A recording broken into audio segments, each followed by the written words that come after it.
The Navy SEAL fell into the snow, a chilling certainty settling in his soul that this night would be his last. Crimson stained the pristine white ground as a paralyzing cold seeped into his marrow while the men hunting him closed their net from the trees. No prayers left his lips, no desperate calls for help. He simply willed himself onward. Then a sharp bark shattered the suffocating silence. A weathered K9 stood as a lone guardian between him and the encroaching darkness, a low growl rumbling from a body worn by a lifetime of service. Behind the animal, a door opened, revealing a pregnant widow, terror and fierce resolve warring in her gaze. In that frozen, fateful moment, 3 broken souls collided with destiny, and not one of us would ever be the same. Before we continue, let us know where in the world you're watching from. And if this story touches your heart, please hit subscribe so you never miss another story of loyalty, courage, and the human spirit.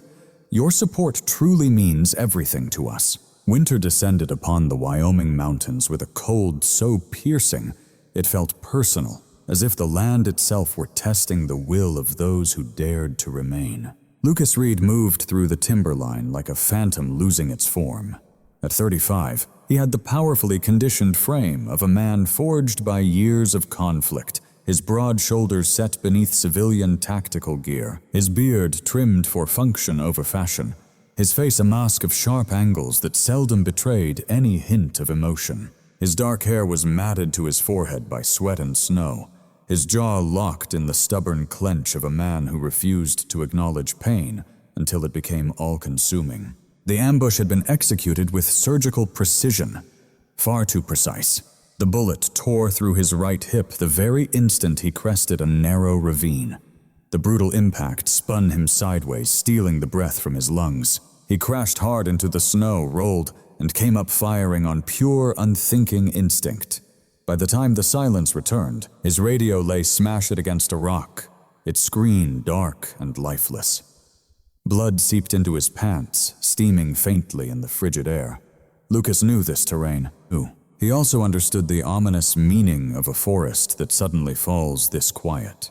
Whoever laid this trap knew everything about signal sweeps, communication dead zones, and tactical response times. Trying to call for extraction wouldn't just be pointless. It would illuminate his position like a signal flare. He propelled himself forward regardless. Each agonizing step sent a fresh, searing wave of fire and nausea coursing through him. The snow was swallowing his tracks almost as quickly as he could make them, but the vicious cold was draining his strength even faster than the blood loss. His world began to narrow, reduced to just movement and breath. Up ahead through the skeletal trees, a single yellow light trembled in the gloom. A cabin. It seemed so fragile, swallowed by the immense dark forest. A small wooden frame huddled at the tree line, as if praying to remain unseen. Lucas staggered toward it, his boots dragging his vision tunneling to black. He managed to reach the porch, gripping the railing just before collapsing face first into the deep snow. Inside, Emily Carter sat motionless at the small kitchen table, her hands cradling the gentle curve of her belly. At 29, she was tall and still slender, even with the child she carried. Her body was gaunt from months of relentless stress and forgotten meals. A loose dark brown braid was draped over one shoulder, threaded with silver strands she was far too young to have earned. Her skin was pale, chapped by the unforgiving mountain winters, and her gray, unwavering eyes held the quiet watchfulness of a soul who had learned that help was not coming. Laid out before her were envelopes branded with stark red warnings, property tax demands, final notices that screamed desperation. She had stared at the figures so long they had started to blur each one, a stark reminder that Jack's salary had vanished when he did. A sudden bark tore through the silence. Rex's growl came first, a low, sharp, menacing sound, followed by furious barking that seemed to shake the very walls. Rex was a 7-year-old German shepherd, his black and tan fur showing gray at the muzzle. His frame still held the coiled muscle of a trained working dog, though the passing years had brought a stiffness to his gait. A faint notch marked his left ear, a ghost of an old training injury, and his amber eyes burned with intelligence, missing nothing. In an instant, Emily was on her feet, Her hand went to the rifle by the door on pure instinct. It was Jack's rifle, meticulously cleaned, and oiled a familiar weight in her hands. Jack had insisted she master it, his voice eerily calm and patient, as if steeling her for a danger he couldn't bring himself to name. "Easy now," she whispered, uncertain if the words were for her own trembling heart or for the dog. Rex clawed at the door, then retreated, his barking now frantic, his body angled toward the oppressive forest. Emily pulled the door open, and the wind burst in, carrying with it snow and the sharp metallic scent of blood. Rex bolted from the porch into the storm. Emily followed Boots, sinking into the drifts, rifle raised. He stopped abruptly a few yards from the cabin. He stood above a man sprawled face down in the snowdrift, not with aggression, but as a silent guardian. The man was dressed in civilian clothes over tactical gear, which was torn and soaked crimson at his hip. His breaths were shallow, erratic. Emily leveled the rifle, her finger resting on the trigger. "Don't move," she ordered, her voice firm, betraying the tremor in her soul. "Who are you?" The man's head lifted just slightly. His face was a pale mask beneath his beard, his lips blue with cold. His eyes fought to focus. "Navy. SEAL," he rasped. "Ambush. Help." Then his strength failed him completely, and he slumped back into the snow, unconscious. A chill that had nothing to do with the cold washed over Emily. The word SEAL echoed in her mind, heavy with a past she could not bear. She saw Jack in his ranger uniform, remembered the nights he returned, wrapped in silence, and saw Rex waiting faithfully by the door for a master who would return. Rex barked again, a note of desperation in the sound, nudging the man's shoulder before looking back at her. His message was perfectly clear. Help him! Emily swallowed the fear in her throat. Every instinct screamed that this was danger. Whoever had done this to him could still be out there, but the sight of him bleeding into the white snow burned a hole in her heart. It was a cruel reflection of the day they told her Jack's death was merely an accident. She slung the rifle over her shoulder. "All right," she whispered. "All right." Together they hauled him toward the cabin, Emily straining Rex, bracing his body and pulling with all his might. By the time they made it to the porch, her arms trembled with a mixture of effort and terror. She dragged the man over the threshold, the door slamming shut behind them as the wind howled outside, a sound full of rage. As Emily bolted the door and turned, the unconscious stranger lay on her floor. She knew then with a terrible clarity, whatever had hunted him through the woods would not simply stop at her door. The air in the cabin was thick with the smell of iron and wet wool. Emily Carter moved with a deliberate, urgent grace, locking the door, sliding the heavy deadbolt into its housing, then dragging a heavy chair to barricade it further. Her breath came in shallow gasps as she knelt beside the man on her floor. Up close, he seemed older than she had first assessed. His face was lean and sharply angled, sculpted not by comfort but by years of harsh discipline. A dark beard framed a determined jaw laced with frost where snow had melted on his skin. Even unconscious, a deep tension radiated from him, as though some deep part of him refused to surrender.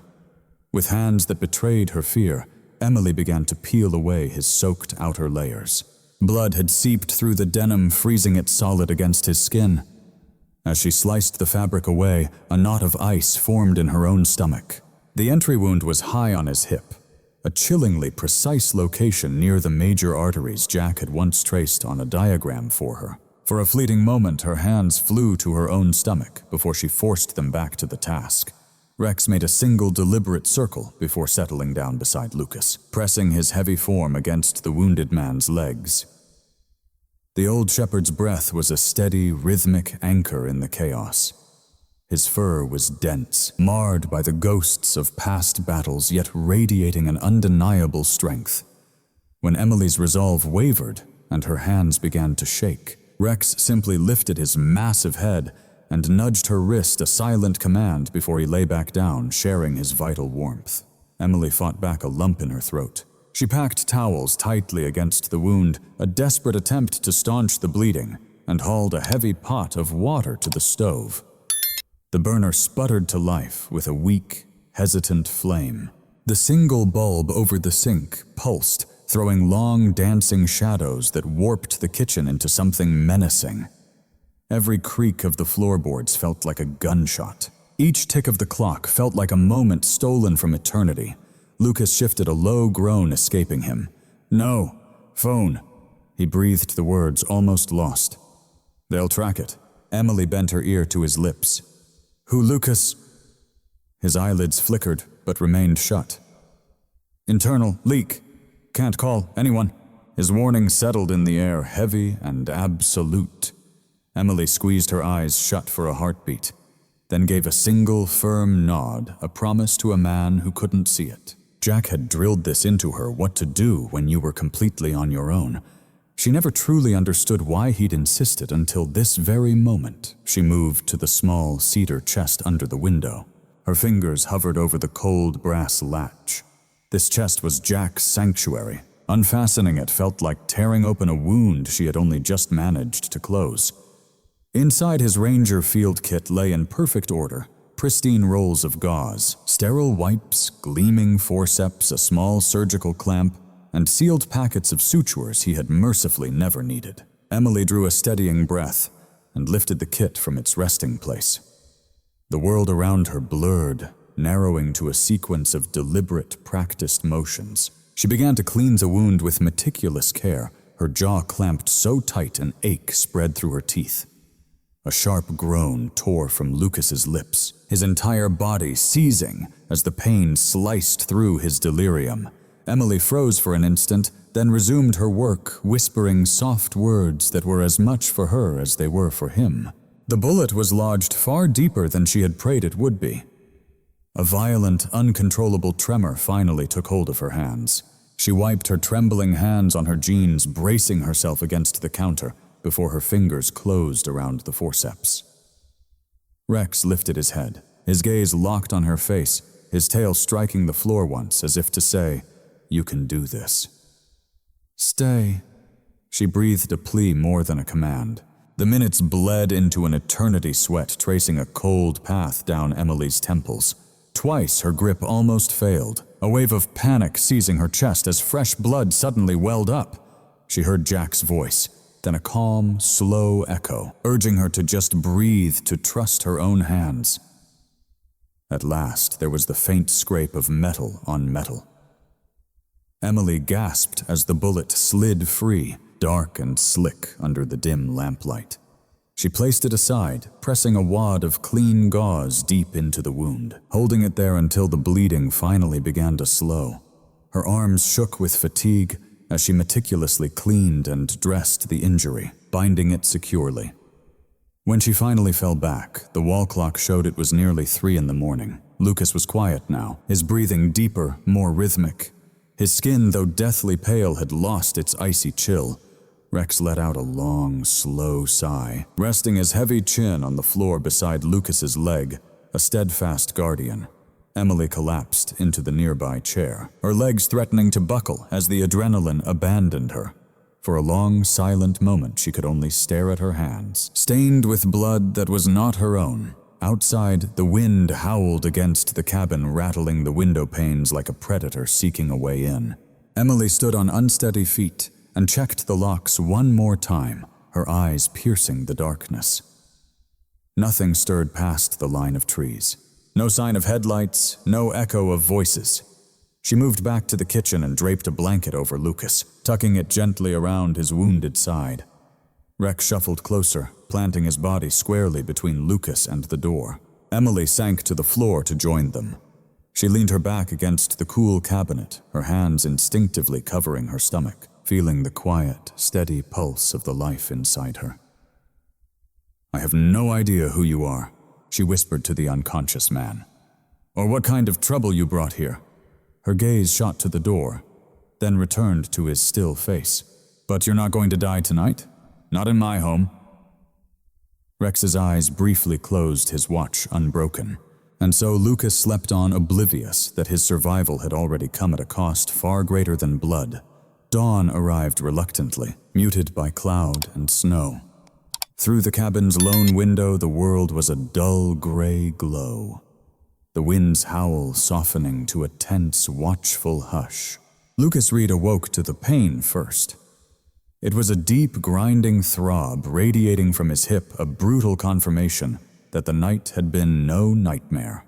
He forced his eyes open, finding a low ceiling of rough-hewn beams and the relentless tick of a clock marking time he might not have. His breath hitched as the memories flooded back in violent shards.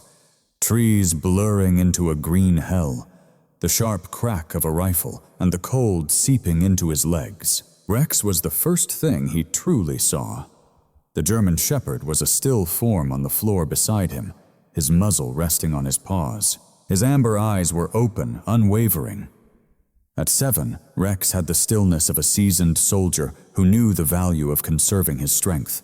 His coat, thick and immaculate despite the chaos, was angled toward the door, a silent sentinel guarding both it and the wounded man. When Lucas dared to shift, only Rex's ears flickered in response. Across the room, Emily Carter stood at a small counter. Her back was ramrod straight, her shoulders set as she poured steaming water into a chipped ceramic mug. In the stark daylight, she appeared younger than the immense weight she carried. She was tall, with narrow shoulders, her pregnancy softening her frame in a way that made each movement both deliberate and incredibly resilient. Her hair was pulled back tightly, though dark wisps had escaped to trace the shadows beneath her eyes.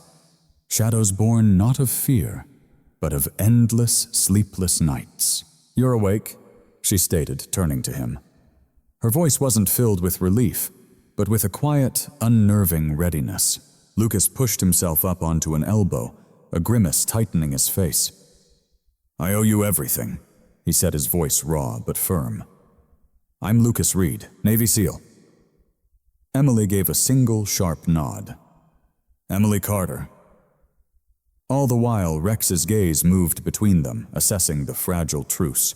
Lucas's eyes darted to the window, then locked on the door. "I have to ask you something," he began. "Promise me you won't contact anyone. No 911, no neighbors, not a single signal of any kind." Emily's jaw set like stone. "Why?" "Because the people who hit my team are experts at signal sweeps," Lucas said. "And because there's a traitor inside." He paused, the words catching in his throat. "I'm so sorry. I never meant to bring this war to your doorstep." Emily took in his words without flinching. She sat down across from him, folding her hands on the table. "My husband died 5 months ago," she said, her voice hollow. "They told me it was an accident. I never believed them for a second." She rose and moved with a heavy heart to a slender closet. From the darkness within, she produced a metal lockbox, scarred and dented by time. The sheer weight of it tightened her arms. "Jack, he kept everything," she said, her voice thick with memory. She set it down between them, a silent legacy, for a day when someone might ask the wrong questions. Jack Carter had been a forest ranger. Lucas could see the man's soul in the neatness of the files, in their practical, unyielding order. Emily unlatched the box and lifted out a stack of weathered folders. The first held topographical maps, their corners so folded and refolded they felt like soft cloth. Several areas were faintly circled in pencil, marked with dates and times that now felt like ghosts. Lucas leaned forward, his focus sharpening. "These coordinates," he breathed. "This is no coincidence." Emily slid a second folder toward him. Inside, a collection of photographs awaited. Deep tire tracks pressed into snow and mud like Scar's heavy military-grade treads. Another image showed a pickup truck half swallowed by the pines. Its license plate was lost to the shadows. Jack had written the same vehicle description beneath 3 separate photos, all taken weeks apart. "He said it didn't belong out there," Emily whispered. "Not on those ranger roads." Lucas gave a slow, deliberate nod. "We found similar tracks, near one of the blast sites." The next file offered smaller, colder evidence, twisted fragments of metal. There was a scorched casing and a detonator, crude but brutally effective, wrapped tightly in electrical tape. Jack's meticulous handwriting noted soil composition and blast radius estimates. Lucas exhaled sharply. Improvised, he confirmed, but disciplined. Emily's fingers clenched the edge of the table. They shut down his case in 48 hours. She said the words laced with old pain. No scene photos. The cameras malfunctioned that night. Lucas's gaze lifted a sudden fire in his eyes. The cameras. She slid one last notebook toward him. It was thinner. The pages were filled with brief cryptic entries, dates, times. A certain phrase appeared more than once. Wind channel, rock vent. Jack said sound carried strangely up there. Emily explained, her voice hushed. Like air moving through stone. Lucas closed his eyes for a moment.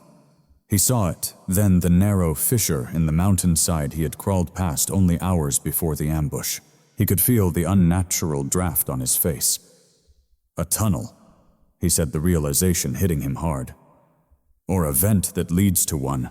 Emily watched his expression shift as the horrifying truth locked into place. They wanted this land, she said softly. They offered to buy it for next to nothing. Too reckless.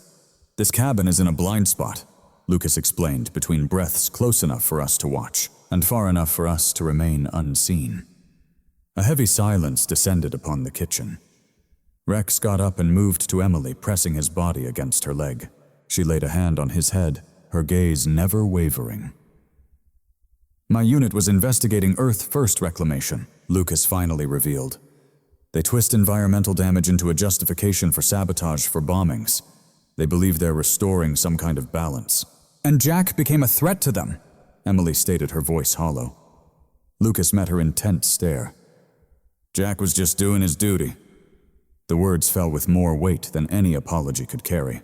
Emily sealed the lockbox with a slow, deliberate motion, as if entombing something precious. Outside, the wind howled anew, clawing at the cabin's frame. Lucas shifted, a sharp flare of pain rising, but his thoughts were finally sharp. If they find out I survived, he whispered, they will come back for me. Emily didn't even flinch. She reached for Jack's rifle, methodically checked the chamber, and positioned it beside the door. Then her voice firm, she said, then we will be ready for them. Rex settled himself at Lucas's side again, his eyes fixed forward, unblinking.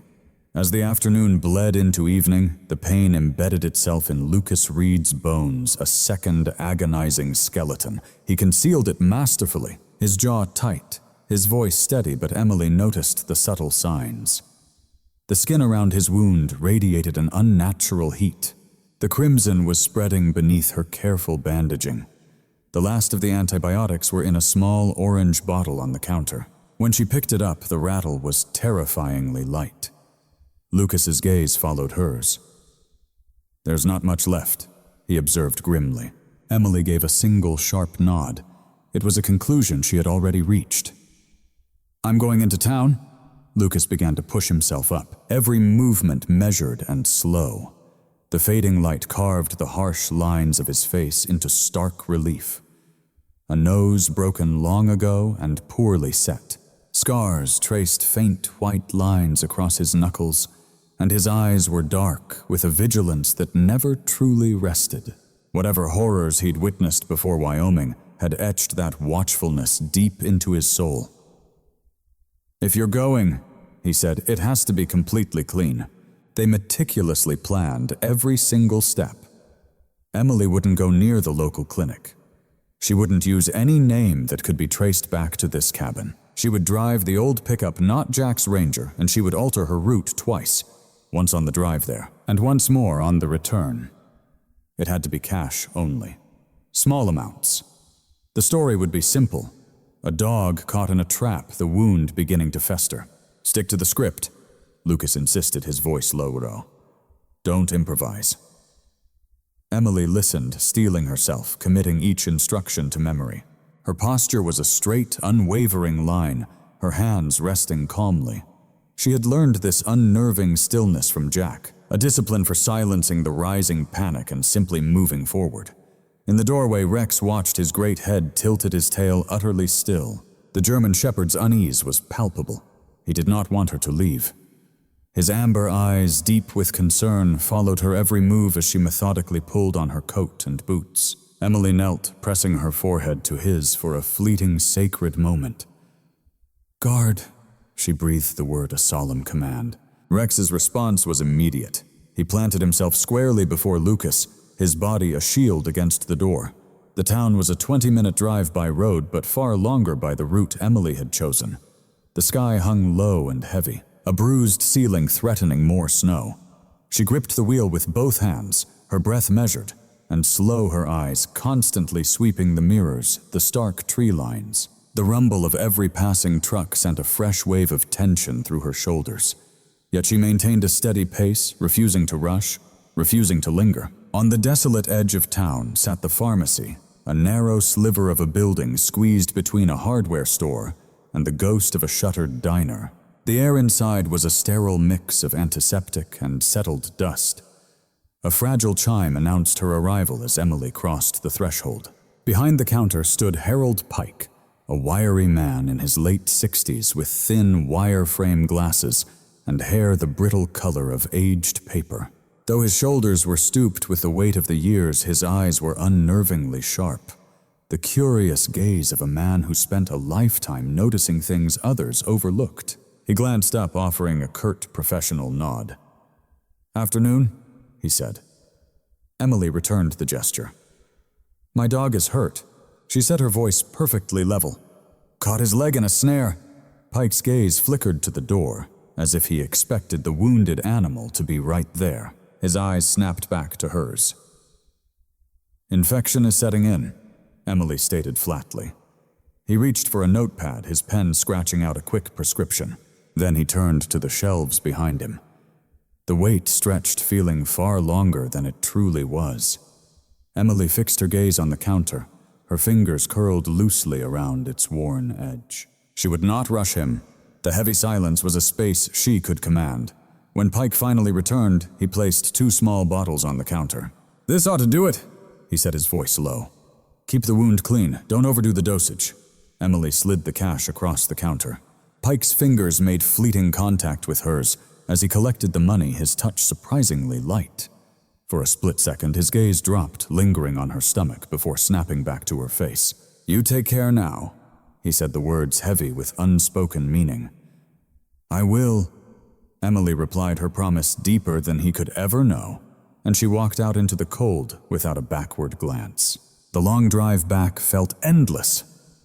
A fresh blanket of snow started to fall, its steady, quiet descent muting the wounded world as Emily altered her course as they'd planned. She circled back, once a knot of dread in her stomach, just to be certain. As the cabin finally materialized through the haze, a breath she didn't know she was holding escaped her. Rex was already there, a silent guardian at the door before she could even step out. He was a stark shadow against the weathered wood. He tested the wind, then her hands, a low growl in his chest before finally stepping aside. Inside, Lucas was exactly where she'd left him, his eyes wide open, a sharp alertness cutting through the fog of pain. "Did anything follow you?" he rasped. "No." Emily's voice was a strained whisper as she placed the precious bottles on the counter. "We're in the clear." Lucas gave a slight nod, a flicker of profound relief washing over him before his iron discipline crushed it. With painstaking care, Emily administered the first dose, her hands gentle, as she re-examined the dressing on his wound. The dangerous warmth hadn't crept any further. It was a fragile victory, but in this fight it meant everything. Darkness consumed the forest outside as the wind began to howl at the eaves, but it was the only sound that broke the stillness. Rex took up his watch by the door again, his body angled perfectly to keep one eye on the room and the other on the deep, unforgiving blackness beyond the glass. Emily collapsed into a chair, the full weight of her exhaustion finally crashing down on her. She found herself watching Lucas's chest rise and fall with each pained breath. She glanced at Rex, whose gaze met hers with an unblinking intensity. For this one night, she thought they had purchased a fragile peace. But Mark Holloway had stopped believing in such things a long, long time ago. At 52, Deputy Sheriff Mark Holloway of Carbon County moved with the grim, unbending authority of a man who felt the weight of his badge in his very soul. He was a tall man, with shoulders built like a bulwark against the world, his once dark hair now a steely iron gray. Shorn in a severe regulation cut, he'd long since abandoned any pretense of softening. A heavy mustache cast a permanent shadow over his mouth. The lines etched around his eyes were maps of a life spent staring down blizzards and into the face of far worse things. The town saw him as a rock, unflappable, steadfast, and brutally honest. Almost no one saw the profound bitterness that had been slowly hollowing him out from the inside. Holloway was standing alone in the sterile silence of his office as evening bled across the sky outside the county building.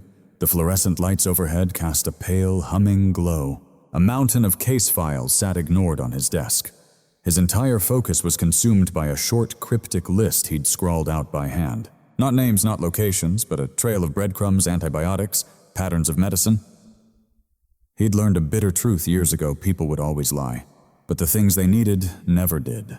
A gunshot wound, one that somehow survived a night in the freezing wild, would demand a very specific kind of narrow-spectrum antibiotic potent enough to fight a soft tissue infection, and just unique enough that it wouldn't send up red flags at any hospital pharmacy. He could feel it. He was getting close. And within this county, only a scarce few pharmacies still carried that class of medication on a regular basis. Holloway pulled his coat tight and plunged back into the swirling snow. He reached 3 pharmacies before the last light of dusk finally surrendered. The first 2 offered nothing. The third was perched on the desolate edge of town, its windows dim with a faint glow, its sign flickering like a dying pulse.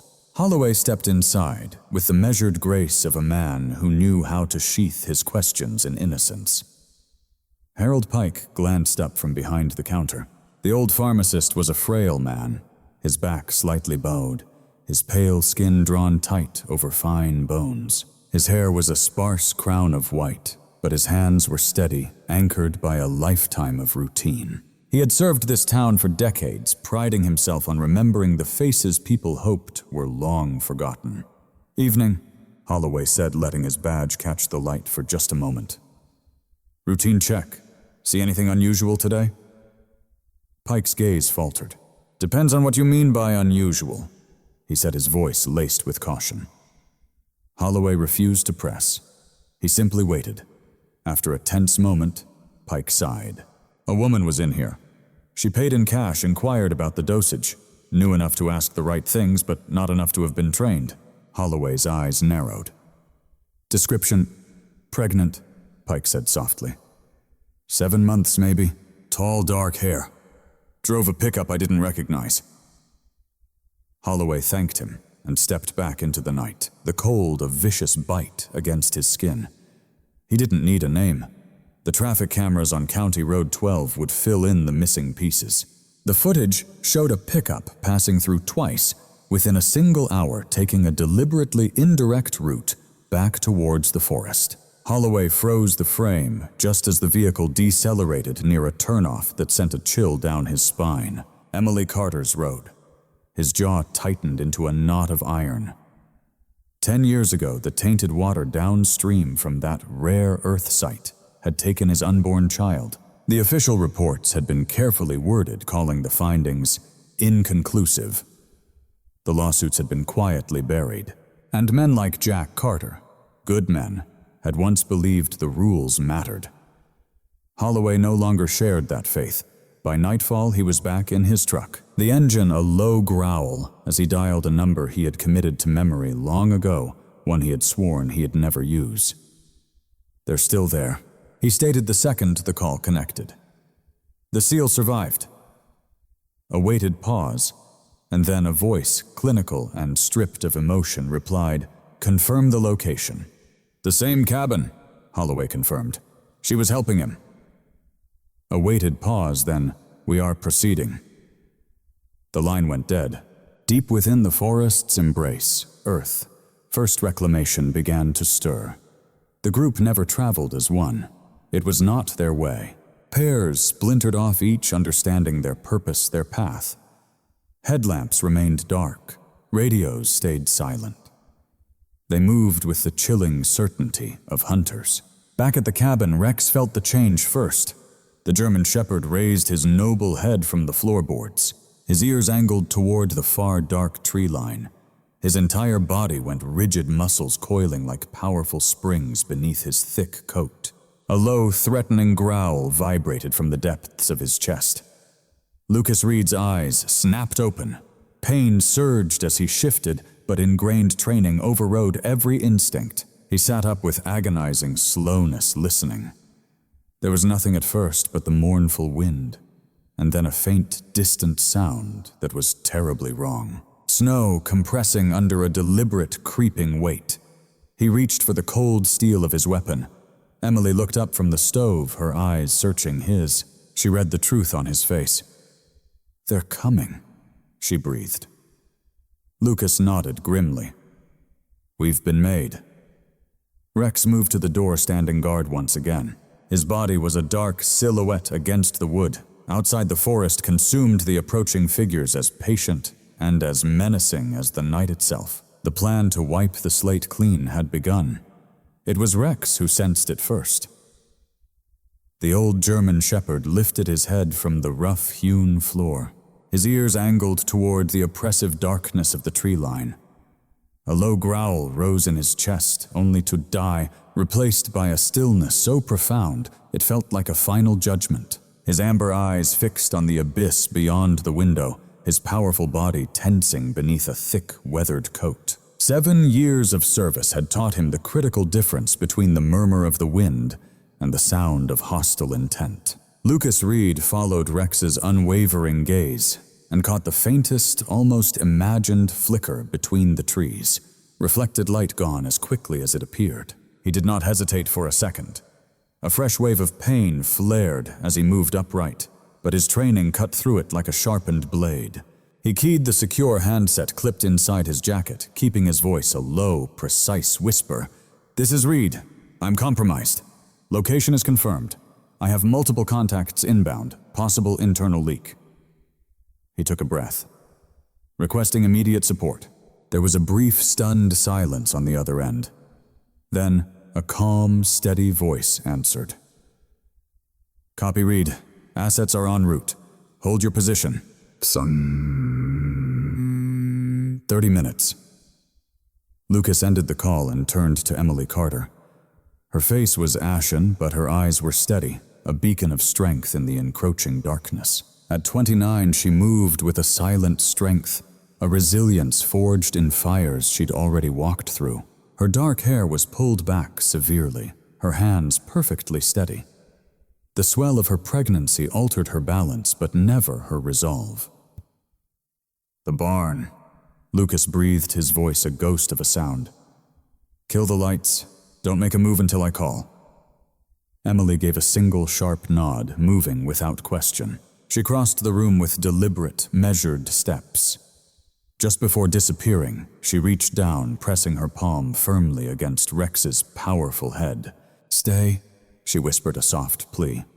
But Rex disobeyed. He positioned himself at Lucas's side, body coiled, low ears pricked forward. A low growl rumbled, revealing just the tips of his teeth beneath a graying muzzle. Outside, the agents of Earth, First Reclamation, advanced with chilling precision, moving in pairs. Their spacing was immaculate, their steps carefully placed to silence the crunch of snow. Faces were shrouded, every movement a testament to ruthless training. This was no chaotic mob. This was a unit driven by a terrifying, unwavering conviction in their cause. Lucas took his position in the narrow hallway, a deadly funnel to the back door. He held his breath, waited for the first shadow to breach the threshold, and then fired once. The man collapsed in a heap. A second figure surged in, and Lucas fired again, the recoil sending a searing bolt of agony through his injured hip. He swallowed a groan, instantly shifting his angle, just as return fire splintered the very wall space he had just occupied. Gunfire tore through the cabin's thin walls, showering splinters into the air. Lucas moved with a cold, methodical grace, never lingering long enough to be pinned down. Every squeeze of the trigger brought a fresh wave of sickness as blood continued to seep through his makeshift bandage. A disturbing warmth spread beneath his clothes, yet he forced his breaths to remain slow, deliberate, fighting the instinct to panic. Suddenly, a figure broke away, flanking the side of the house. Rex reacted in a heartbeat. The shepherd exploded through the open doorway, slamming into the intruder's legs. A shot rang out. Rex yelped as the bullet tore into his hind leg, but his grip never faltered. His jaws locked tight, dragging the man down just long enough. Lucas fired. The threat was neutralized. He immediately hauled Rex back inside, his own hands trembling as he frantically wrapped a pressure bandage around the bleeding leg. Rex whimpered once, then fell silent, leaning into Lucas's touch for comfort. For a fleeting moment, Lucas pressed his forehead against his loyal friend's breathing through the shared agony. "They're not done," Lucas murmured. "But you did good." Just then, the assault intensified. A relentless hail of bullets hammered the walls, trapping him. He sank low, his body braced against the doorframe, his vision narrowing to a pinpoint as the world tilted around him. He squeezed the trigger 2 more times, felling another assailant before a wave of vertigo forced him to one knee. At that moment, Emily emerged from the far side of the chaotic room. In her hands, she held Jack's rifle, its long, familiar form a steady weight. She remembered everything Jack Carter had taught her: how to plant her feet, how to control her breath, how to hold firm against the recoil. Finding cover, she fired a single deliberate shot toward the flanking approach, a calculated move that made their attackers pause. "Back!" Lucas rasped through clenched teeth. Emily didn't waste a breath arguing. She fired once more and fell back, giving Lucas the crucial space he required. Icy snow whipped through a broken window, its crystals stinging his skin, mingling with the coppery taste of blood on his tongue. The assailants were closing in now, their confidence swelling. Lucas could feel his own strength draining away. Every step felt heavier than the one before. Rex stood his ground in front of him, his wounded leg quivering, his body a defiant, living shield. And then in an instant, the night shifted. Beams of light sliced through the dense woods, painting stark white arcs over the snow-covered ground. A powerful voice erupted from a loudspeaker, sharp and filled with authority. "Federal agents, drop your weapons." The barrage of gunfire wavered. Figures broke apart in the chaos, some raising their hands in surrender, others vanishing back into the darkness of the forest. The wail of sirens grew louder, closing in. Lucas let out a ragged breath, his body slumping against the cold wall. His hand reached out, finding the solid comfort of Rex's shoulder, and held on. The loyal dog leaned into his touch, its breathing heavy but reassuringly steady. The thunder of heavy boots pounded on the porch steps as men in dark tactical jackets swarmed into the cabin, their weapons drawn only to be lowered as they absorbed the raw aftermath of the fight. A single agent stepped forward from the group. She was a woman in her early 40s, with tightly cropped blonde hair and a face etched by sleepless nights and the weight of command. Her gaze was piercing, analytical, but it softened with a flicker of relief when it finally settled on Lucas. "I'm Agent Karen Holt, DEA," she stated. "We were afraid we'd lost you." Lucas summoned a faint, weary smile. "Not this time."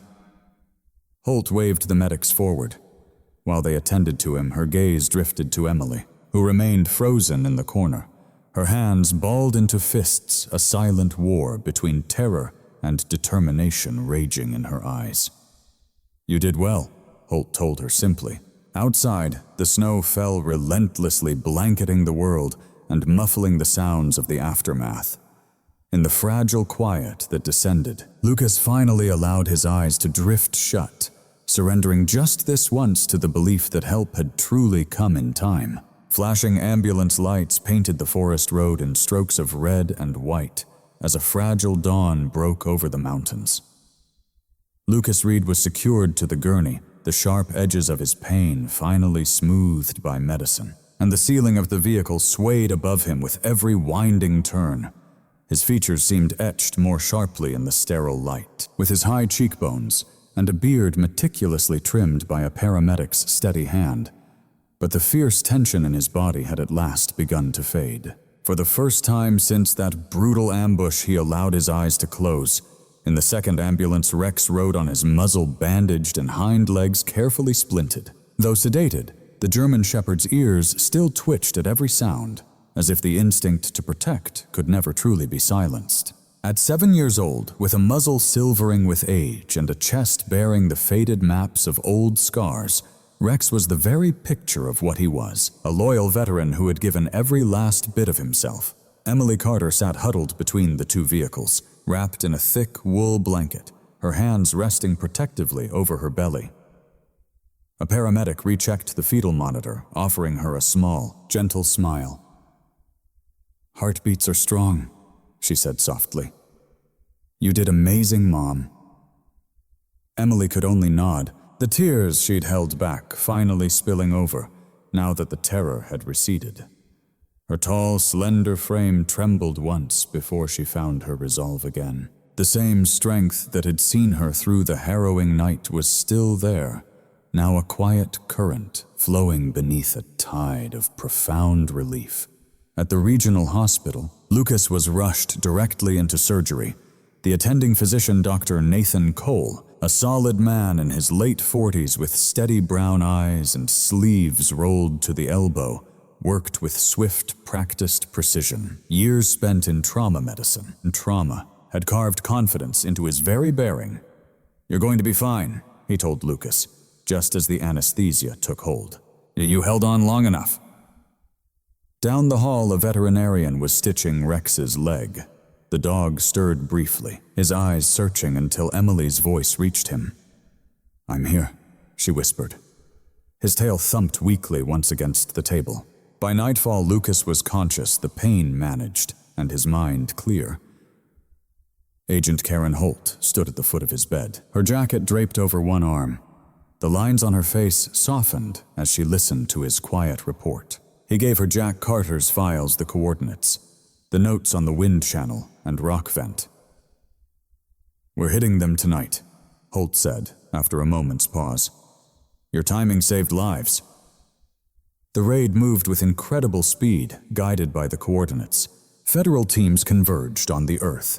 First Reclamation Compound nestled deep in the mountainside.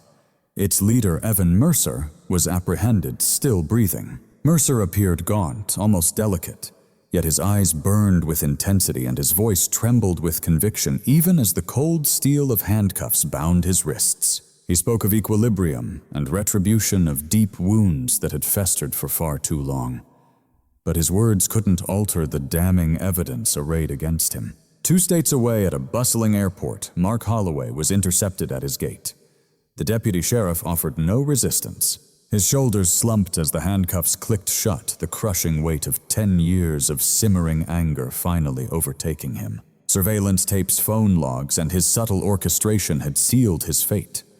In the aftermath, the town was forever changed. The mining permits were frozen, awaiting a thorough review. Along the banks of the poisoned creek, environmental studies commenced. And with every passing month, the water began to run clearer. The old gymnasium filled for community meetings, their voices rising not in accusation, but in unified resolve. For the very first time, the name Jack Carter was uttered in public, not with whispers, but with profound respect. His death was officially ruled a homicide. At the ranger station, a plaque bearing his name was installed, a simple marker for a truth that had been denied for far too long. Rex's recovery was a slow journey, but he healed completely.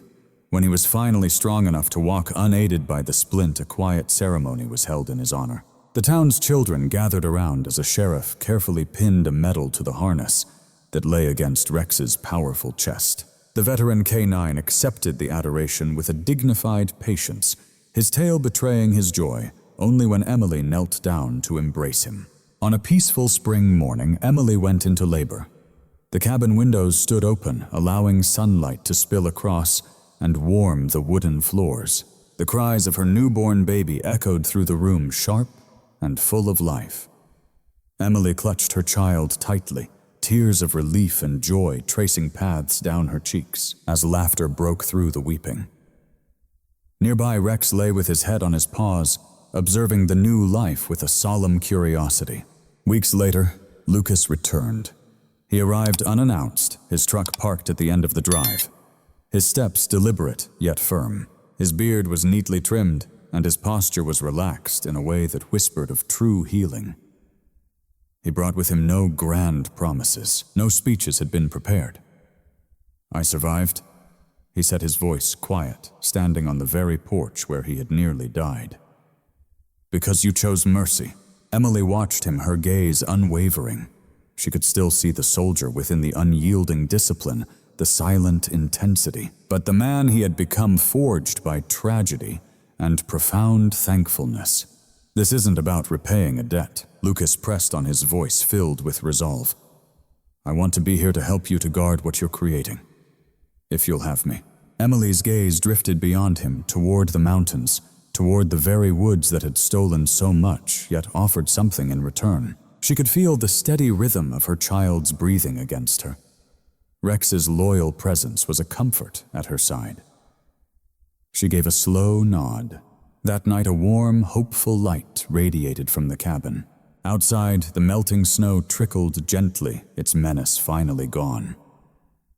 Within their walls, there was only the peaceful sound of a baby's breath, the soft footsteps of a devoted dog, and the low, earnest hum of two voices planning a future, one founded not on mere survival, but on deliberate choice. Miracles don't always announce themselves with thunderclaps or celestial fire.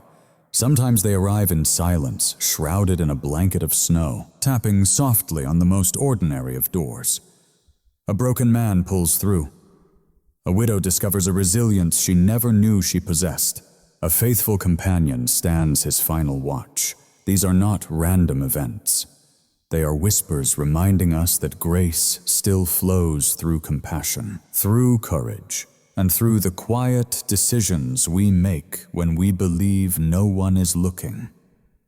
In a world that so often feels fractured and cold, a single act of mercy can redirect the course of countless lives. And perhaps this is how faith truly operates in our day-to-day existence. Not in the grand, sweeping gestures, but in the small, profound choices to lend a hand, to offer forgiveness, to remain when it would be far simpler to leave. If this story resonated deep within your heart, please think about sharing it with someone who might be searching for a glimmer of hope today. Let us know in the comments where you're joining us from, or what memories this story stirred within you. And if you believe in the power of stories that mend the spirit, please subscribe so we can bring more of them to you. May God bless you. May you be protected, and may your every step be guided. May light find you in your darkest hours, and may tranquility settle within your home. And may you always remember that even in the heart of the most bitter winter, grace can still find its way to you.